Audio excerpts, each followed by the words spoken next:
Long time no see.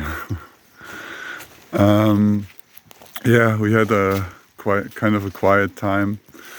There was a lot of rain, and we were also having an infection. We were sick. Took quite a while to get back. It was some kind of nice also because we had a lot of family time together, just in the caravan. So it was of course not nice being sick and not being full power, but it had also something good.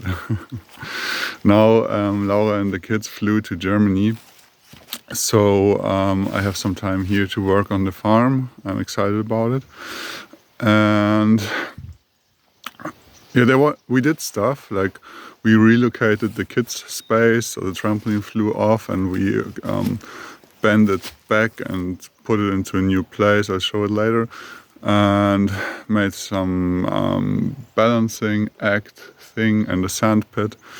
We planted trees, so we have 15 to 20 fruit trees now, where at some point we can eat our own fruit from, which will be super nice. We got a second IBC. IBC. Not used by now to use the side format, but thank you, Felix, for telling me that. Doing it upright, filming upright is really not so nice to look at on YouTube. So what I'm going to do first, or what my most important thing to achieve, is to go around the border of the land with this trimmer and make a big gap, actually. So a place where the fire wouldn't cross. So when we come back in summer, there will be fire season. There was no fire in this area yet, but it could come. So I talked to a lot of people how to protect best. A lot of people are cleaning their whole land to the ground so that it's all kind of bare. But I don't like it. I want to have areas where there are animals and birds and stuff can play. And also, if you make it totally bare, there are no plants keeping the moist in there. So we will have some areas where there is where there is trees and brambles and whatever, but we want to have a clear cut around our property. And someone explained to me that usually a fire is up to 3 times higher than the plants. That means if you have low growing plants and you have, let's say it's up to 1 meter, and then past that you have a gap of 3 meters, then it's likely that the fire will not cross. If it does cross and you are the Kinder, you can defend the small parts that might get inflamed by particles flying above, just with a little bit of water or a broom or whatever. You can kind of easily defend your property against the fire. And in theory. But the guy who told it to me was in 6 fires, so he practiced it also and it worked.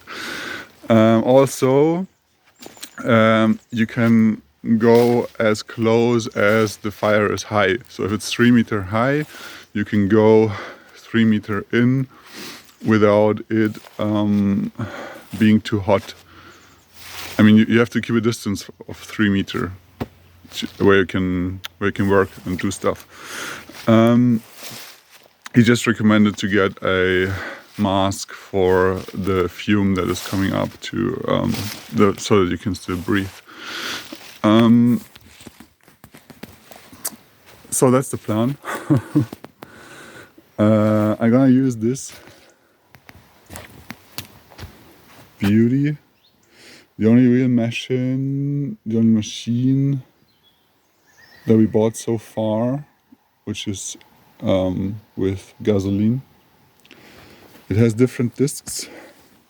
Where do I need to place it? Yeah, like this.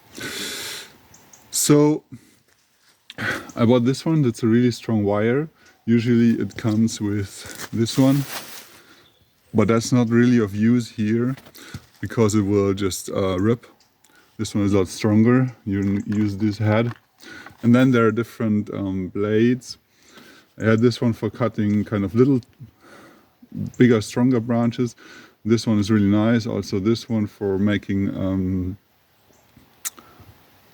to not have so much green waste. You can just, you just cut it down and it stays on the floor. And this one is used like a little bit like a chainsaw. You can cut little trees with it.